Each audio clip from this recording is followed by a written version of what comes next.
They thought they buried a creek under concrete, but what they really unleashed was a flood of revenge nature herself would deliver. For 22 years, the creek behind my home was my alarm clock. Birds at dawn, water whispering through the oaks. But that morning, silence cut through the air. My creek wasn't gone by drought or season.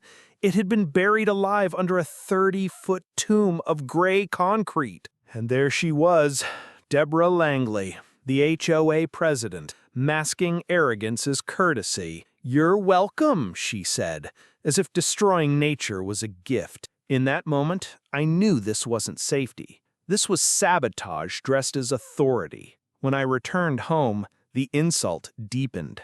A crisp letter taped to my door, a fine for obstructing drainage, $1,200. They poured a concrete dam across my land, then accused me of blocking water with a stone wall I'd built in 1988. The hypocrisy burned hotter than any anger. My wife, Carolyn, sat by the window, her teacup untouched. She'd fought her way back from a stroke, but change unsettled her deeply. She asked the question I had been avoiding. "Tom, what happens when the rains come?" I had no answer. Only the hollow weight of worry. I was a structural engineer for 30 years. I know water. Its patience, its persistence. You can't vote against gravity. That night, I pulled out old blueprints, county surveys, and photo albums. The proof was there in ink and paper. The creek was a protected drainage line. They hadn't built safety. They had broken the system. I walked down the street to Louis Treadwell's house, the old city planner, a man whose garage was stacked not with tools, but with archives. He pulled out dusty binders, county documents, and there it was, a permanent easement protecting the creek.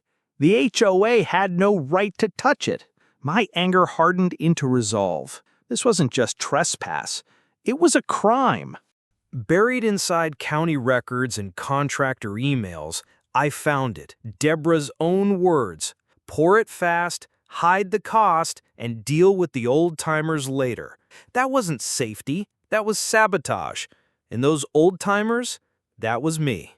I called my nephew Kyle, a hydrologist. He stood on that concrete slab, measured the land, then looked at me. His words cut like thunder. "You can't kill a creek. Water doesn't vanish, it fights back. And when it does, it's going to flood them first." Weeks later, the rain came. Slow, heavy, relentless. I launched my drone into the storm, and from above, the truth was undeniable. Their perfect lawns weren't landscapes anymore. They were swamps. Deborah's prize-winning rose garden stood knee-deep in brown floodwater. She screamed into her phone, blaming everyone but herself. But nature doesn't take orders. Gravity had already chosen sides. I hovered my drone lower, recording every second. The rising water lines, the flooded basements, the timestamps etched in digital truth. They wanted to silence me. Instead, the sky itself became my witness. The next day, I printed 200 flyers, before and after creek photos, maps, and Deborah's email in bold letters.